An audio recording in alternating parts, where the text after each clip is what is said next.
We've crimped the ends and I've plugged in the button. Before we go ahead and secure it, would check the functions.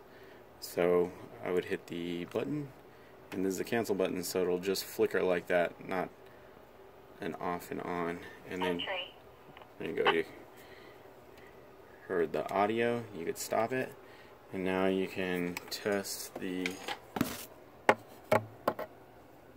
occupancy, and there you see the button has lit up,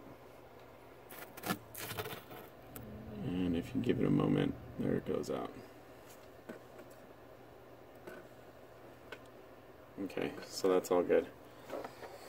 Now, to mount it, I would at least use one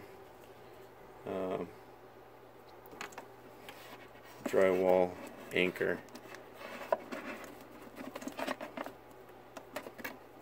In the process, and this, don't forget to follow the signage there. That way you know the direction of the button. Mounted to the drywall, you would just peel the 3M tape and put that directly over the button, and that's all secured. That's it.